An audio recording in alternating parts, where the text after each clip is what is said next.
The morning started like any other day on Kepler 442. Commander Jake Morrison was drinking his coffee and reading reports when the first alarm went off. He thought it was just another drill. Boy, was he wrong.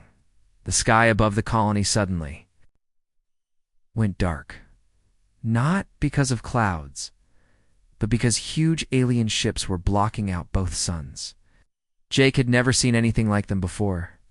These weren't the friendly trader ships that sometimes visited human colonies. These were warships, and they looked angry.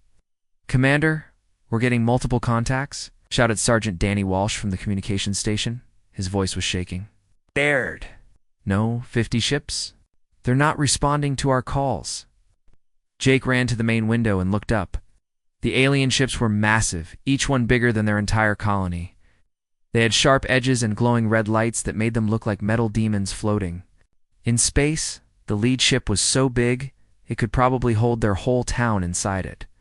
"Sir, they're powering up weapons," Lieutenant Amy Brooks called out from her station. She was young, only been on the colony for 6 months, but she was smart and brave. Right now, though, she looked scared. The first blast hit their main defense tower. Jake felt the ground shake under his feet as the building next to them exploded into flames. The aliens weren't here to talk. They were here to destroy everything. "Get everyone to the shelters," Jake ordered. But it was too late for most people. The alien ships, which Jake later learned belonged to something called the Vorthok Empire, were firing at everything that moved. Houses, shops, schools, even the hospital. They didn't care who they were killing. Jake watched helplessly as his home burned. Families were running in all directions, trying to find safety that didn't exist. The evacuation pods they were supposed to use in emergencies were already destroyed. The communication array that could call for help was melting under alien fire. "Commander, what do we do?" Amy asked. Her face was covered in dust and there was blood on her uniform from where falling debris had cut her arm. Jake looked around. The command center half his people were dead or missing. The other half were looking at him like he had all the answers. But the truth was, he was just as scared as they were. That's when he remembered the red panel in the corner, the one with all the warning labels and security locks. The Titan Protocol. Every colony commander knew about it, but none of them had ever used it. It was supposed to be for the worst possible situation, when humanity itself was in danger. Looking at his burning colony and the alien ships still firing at innocent people, Jake figured this counted as the worst possible situation. He walked over to the panel and broke the glass cover with his elbow. Inside was a single red button with words that made his heart race. "Titan Protocol, use only when humanity faces extinction, sir. You can't." Amy grabbed his arm. Nobody knows what that thing actually does. It hasn't been used since the Great War ended 40 years ago. Jake looked at her, then at the burning colony outside. "Amy, look around. We're all going to die anyway. At least this way, maybe someone will know what happened to us." He pressed the button immediately. Lights started flashing all over the control panel. The computer began speaking in a voice Jake had never heard before, cold and mechanical. "Titan Protocol activated. Emergency beacon broadcasting on all classified military frequencies. Message sent. Earth's children are dying. Send everything."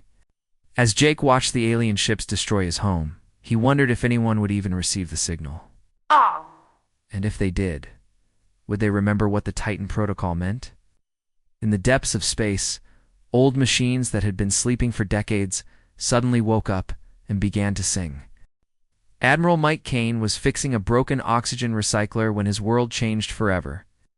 The old man had been living alone on this tiny asteroid mining station for 15 years, and he liked it that way. No orders to follow, no politicians to deal with, just him and the rocks floating in space. Kane wasn't always a miner, though. The scars on his face and the metal parts replacing half his left arm told a different story. He used to be someone important in the military, back during the Great War, but that was a long time ago, and he'd spent years trying to forget those. Days he was welding a pipe when the implants in his head suddenly lit up like a Christmas tree. Kane dropped his torch and grabbed his skull as information flooded his brain. Numbers, codes, and coordinates he hadn't seen in decades were scrolling across his vision. Then he saw it. 3 simple words that made his blood run cold. Titan Protocol. Activated. Kane stumbled backward, his heart pounding. The Titan Protocol was something from the old days, something so serious that it had only been created for one purpose. If someone had activated it, that meant human colonies were being wiped out, and there was nowhere left to run. "Computer!" Kane shouted at the station's old AI system. "Connect me to Military Network 77 Alpha." "Admiral Kane, that network has been classified as non-existent for 31 years. The computer replied in its calm voice. "I don't care what it's classified as. Connect me now." The computer paused for a moment, then responded. "Connection established. We'll come back, Admiral Kane." Suddenly, Kane's small mining station was connected to a network that officially didn't exist. All across human space, things that had been sleeping for decades were waking up. On dead planets, massive underground shipyards were powering up there. Lights in hidden asteroid bases, warships that were supposed to be scrapped were starting their engines. But Kane wasn't looking at ships. He was looking for people. "Computer, find everyone who used to be in the Titan program. I want a full list." "Admiral, this may take some time. Most Titan operatives have been declared dead or missing in action." Kane laughed, but there was no humor in it. Dead? Missing? Those sneaky devils probably just wanted everyone to think they were gone. Start the search. While the computer worked, Kane started making calls. Real calls to real people, using frequencies that weren't supposed to exist anymore. The first few calls went to empty space, but then someone answered. "This is Captain Lisa Ward. Who is this, and how did you get this frequency?" Kane smiled for the first time in years. Lisa Ward had been one of his best Titan operatives during the war. She was supposed to be dead, killed in action during the final battle. But here she was, answering his call. "Lisa, it's Kane. The protocol has been activated." There was silence on the other end for a long moment. Then Lisa's voice came back. Harder now, more like the soldier Kane remembered. "I'm currently running cargo between mining stations in the Outer Rim, but I still have my gear. Where do we meet?" Over the next few hours, more calls came in. Colonel Tom Rivers answered from a farming colony where he'd been growing vegetables. For the past 20 years, Major Beth Stone responded from a medical station where she'd been working as a doctor. Captain Joel Carter called back from a construction ship where he'd been building space stations, one by one. Humanity's most dangerous warriors checked in. These weren't regular soldiers. The Titans had been something special during the Great War, enhanced humans who could do things that regular people couldn't. They were stronger, faster, and meaner than anyone else in the galaxy. And now they were coming back. Kane looked at his list. Out of the original 300 Titan operatives, only about 80 were still alive and able to fight. But 80 Titans were still enough to scare the hell out of any alien army stupid enough to attack human colonies. "Computer, send coordinates for Rally Point Omega to all responding operatives. Tell them to bring everything they've got.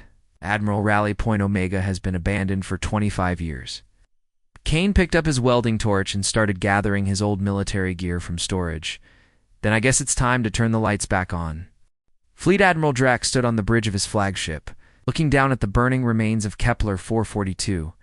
The alien commander was tall and covered in dark scales. With 4 arms and eyes that glowed red in the dim light, he was very pleased with himself. "Look at this mess," Drax said to his officers, pointing at the destroyed human colony below. "They called themselves defenders, but they couldn't even last one day against our fleet. Pathetic." His second in command, a smaller alien with similar scales, nodded eagerly. "Yes, Admiral. The humans ran around like scared animals. Some of them were even crying when we captured them." Drax laughed, a sound like grinding metal. "The other species in this galaxy told us to be careful of humans. They said humans were dangerous and unpredictable." A joke. "These creatures are weak and soft. They spend their time growing food and building pretty buildings instead of making weapons." The Vorthok had been planning this attack for months. Their empire was running out of good planets to live on, and the human colonies had some of the best real estate in the galaxy. Drax figured it would be easy to just take what they wanted, So far, he was right. I sent a message to Command Drac. Ordered. Tell them Phase 1 is complete. We'll start attacking the next human colony tomorrow. At this rate, we'll own half their territory by the end of the month.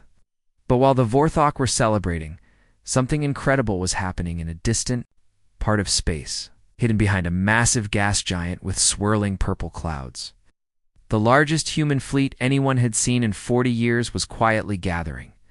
These weren't the peaceful cargo ships and colony vessels that most aliens knew about. These were warships, real ones, emerging from secret bases that weren't supposed to exist. The dreadnought Washington's Fury was so big it could fight 10 enemy ships at once. The carrier Roosevelt's Wing held hundreds of fighter craft. Destroyer Lincoln's Resolve was built for one thing: hunting down enemy ships and blowing them to pieces. Admiral Kane stood on the bridge of his flagship, watching more ships arrive every hour. Some of these vessels were supposed to be scrap metal by now. Others had been hidden away in asteroid bases, waiting for a day like this. All of them were crewed by people who had dropped everything when the Titan Protocol was activated. Admiral, we now have 73 combat vessels ready for action, reported Commander Janet Price, Kane's new second game command. She used to run a shipping company, but 20 years ago, she had been a destroyer captain during the Great War. Good, Kane said. And how many Titans do we have? 412 operatives are suited up and ready to deploy, Kane smiled. 400 Titans were more than enough to ruin the Vortex Day, down in the ship's armory. Captain Lisa Ward was putting on her Titan armor for the first time in 20 years. The suit was black and silver, made from metals that didn't exist. Naturally, anywhere in the galaxy, when she touched it, the armor seemed to come alive, flowing over her body like liquid metal before hardening into an almost indestructible shell. The suit didn't just protect her, it made her stronger, faster, and tougher than any normal human could ever be. Her bones had been reinforced with synthetic materials. Her muscles had been enhanced with nanomachines. Her brain had been wired with computers that could calculate the best way to destroy enemy targets. Lisa looked around the armory at dozens of other Titans getting ready for battle. There was Colonel Tom Rivers, who looked like a friendly farmer but could tear apart an alien battle tank with his bare hands. Major Beth Stone was checking her weapons, her medical training making her even more dangerous because she knew exactly where to hit enemies to cause the most damage. Attention all ships, Kane's voice came over the communications system. In a few hours, we're going to hit the Vorthok fleet that destroyed Kepler 442. These aliens think humans are weak and helpless. They think we're just farmers and merchants who won't fight back. Kane paused, looking at the tactical display showing the enemy fleet. They're about to learn why the galaxy used to be afraid of us. They're about to find out why we stopped expanding our territory 40 years ago. It wasn't because we couldn't conquer more worlds. It was because we chose not to. The human fleet began moving toward the Vorthok position, engines running silent, weapons powered up and ready. The storm was coming, and the aliens had no idea what was about to hit them. The Vorthok were having a good time celebrating their victory when everything went wrong at once. Fleet Admiral Drac was in his private quarters, enjoying a drink and planning which human colony to attack next, when the alarm started screaming. Admiral DeRitt, to the bridge. Emergency, came the panicked voice over the ship's speakers. Drac rushed to his command center, expecting to see maybe 1 or 2 human ships coming to rescue survivors from Kepler 442. What he saw instead made his blood freeze. On the main screen were dozens of massive human warships appearing out of nowhere like ghosts materializing from the darkness of space. Where did they come from? Drac shouted at his sensor operator. I don't know, sir. They just appeared. Long-range scanners didn't detect anything, but the human ships weren't just sitting there. They were moving with a precision that Drac had never seen before. Each ship knew exactly where to go and what to do, like they were all controlled by the same mind. The biggest human ship, a massive dreadnought, was heading straight for the Vorthok command vessels. Smaller ships were spreading out in a pattern that looked almost like a hunting formation. All ships, open fire, Drac ordered. Destroy them before they can get close. Vorthok fleet unleashed everything they had. Laser beams, plasma missiles, and energy cannons filled the space between the two fleets. For a moment, Drac thought they might actually win this fight. Then he saw something that made no sense at all. Small objects were launching from the human. Ships flying through the Vorthok weapons fire like it was nothing. At first, Drac thought they were missiles or fighter craft. Then he realized the truth. They were people. Humans in some kind of armor, flying through space without ships. Impossible, Drac whispered. No one can survive in open space like that. But these weren't normal humans. These were Titans. And they were about to show the Vorthok what real warfare looked like. Major Beth Stone slammed into the side of a Vorthok. Cruiser going about 200 miles per hour. Her armor absorbed the impact, and her plasma cutter started carving through the ship's hull like it was made of paper. Behind her, 5 more Titans followed the hole she'd made, spreading out through. The enemy ship, like a deadly virus. The Vorthok crew inside the ship had never seen anything like it. These humans moved faster than their eyes could follow. Tearing through metal walls and destroying equipment with their bare hands, Beth made her way to the ship's bridge in less than 3 minutes, leaving a trail of destroyed systems behind her. Meanwhile, Colonel Tom Rivers was having his own fun with the Vorthok flagship. The friendly farmer from the agricultural colony was now a one-man wrecking machine, single-handedly destroying the massive ship's engine room. Tom's enhanced muscles could punch through 6 inches of steel, and his armor's built-in tools could cut through anything the aliens could build.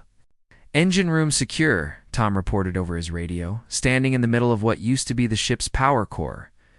This big boy isn't going anywhere. Captain Lisa Ward had drawn the most dangerous assignment: take the enemy flagship's bridge and capture their admiral alive. She blasted through the ship's outer hull and fought her way through corridors full of alien soldiers. The Vorthok shot at her with everything they had, but her personal shields just absorbed the energy and kept her moving forward.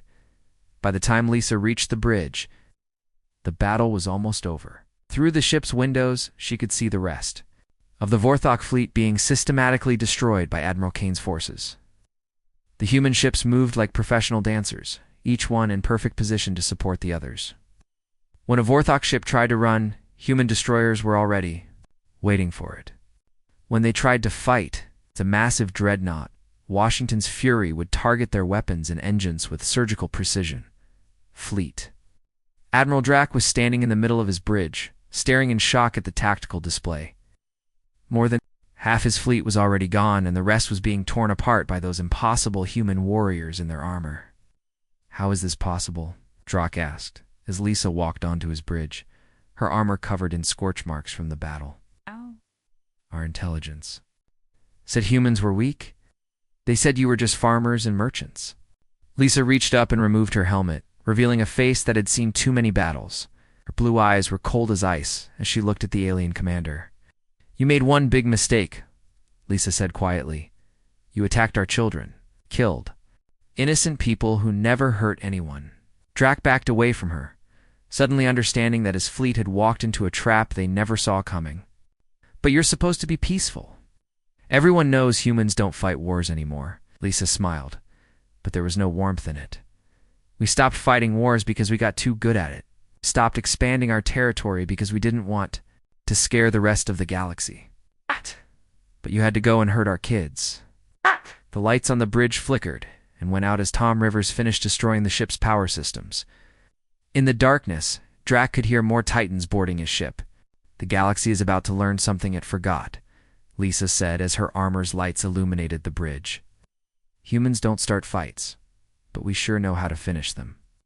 6 hours later, the space around Kepler 442 was quiet again. The Vorthok fleet was either destroyed or captured, and the few surviving alien ships were already spreading the word across the galaxy humanity was not what everyone thought it was. Commander Jake Morrison had been living in a concrete bunker for 3 days, listening to explosions above his head and wondering if he would ever see sunlight again. When the emergency lights finally stopped flashing red and went back to normal, white, he almost didn't believe it. "Commander," called out Sergeant Danny Walsh, his voice shaking with excitement. "The aliens are gone. They're running away." Jake climbed up the metal ladder that led to the surface, not sure what he would find. The colony was in ruins. Buildings were collapsed, streets were full of debris, and smoke was still rising from dozens of fires.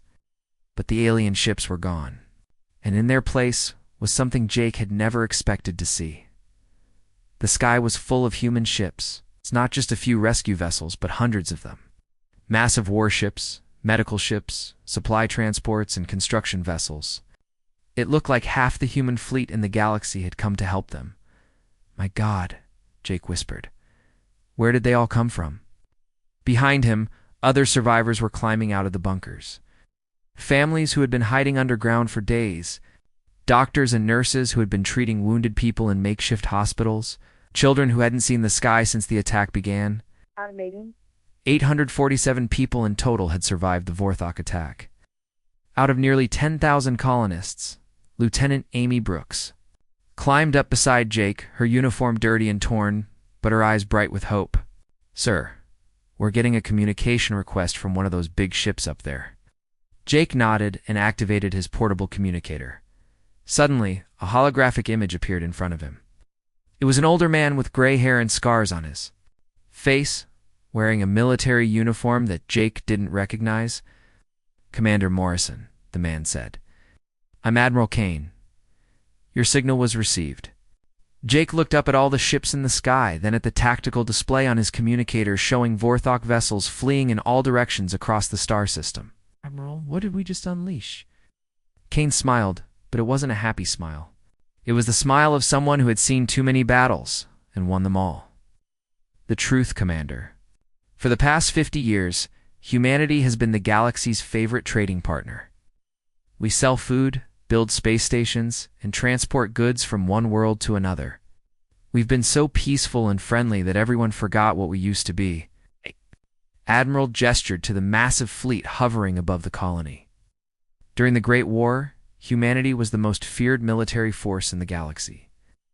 We could have conquered half the known worlds if we wanted to. But when the war ended, we chose a different path. We put away our weapons and became farmers and merchants instead." Jake stared at the warships above them. Some of them looked old, like they had been built decades ago and hidden away somewhere. Others looked brand new, like they had been constructed in secret shipyards that nobody knew about. "The Titans are going back to sleep now," Kane continued. "Most of them will return to their normal lives. The farmer will go back to growing vegetables. The doctor will go back to treating sick patients. The cargo hauler will go back to transporting supplies between colonies. But the galaxy will remember." This day, as if to prove Kane's point, Jake started receiving communication requests from all over human space. News reporters wanted to interview him. Government officials wanted to know what had happened. But most interesting were the messages from alien governments. The Zalarian Empire, which had been making threatening moves toward human colonies for months, suddenly wanted to discuss a new trade agreement. The Corvin Federation, which had been demanding that humans pay higher taxes for using their space routes, sent an apology and offered to reduce the fees. The Nexari Collective, which had been claiming that several human colonies were actually on their territory, withdrew all their territorial demands. Amy looked at all the diplomatic messages flooding their communication system. "Sir, it looks like every alien government in the galaxy wants to be our friend now. Can you blame them?" Jake asked, watching as one of the massive human dreadnoughts moved past their colony. The ship was so big, it blocked out part of the sun. Over the next few hours, rescue ships landed and started helping the survivors. Medical teams treated the wounded. Construction crews began clearing debris and rebuilding damaged structures. Supply ships brought food, water, temporary shelters for people whose homes had been destroyed. But Jake noticed something interesting. The really dangerous-looking ships, the ones with all the weapons and armor, started disappearing.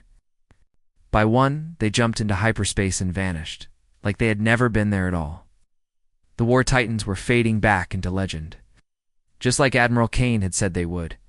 Amy stood beside Jake as the last rescue shuttle prepared to take them to a temporary shelter on a nearby space station. "Commander, do you think the aliens will test us again? Will they try to attack another human colony?" Jake looked up at the stars, knowing that somewhere out there, alien leaders were having emergency meetings about what they had just witnessed. They were probably asking themselves the same question he had been wondering about. If humans could build a fleet like this in secret, what else were they hiding? Amy, Jake said finally, if you were an alien military commander and you just saw what happened here, would you want to find out what else humans are capable of? Amy thought about it for a moment, then shook her head. No, sir, I definitely would not. Jake smiled. Then I think we're going to have a very peaceful galaxy for a while. The message was now clear to every alien species across 1,000 worlds. Humanity protected its own. They might seem like peaceful farmers and friendly traders, but underneath, that calm exterior was a military force that could appear out of nowhere and destroy entire fleets, and the galaxy would never forget the day the Titans walked again.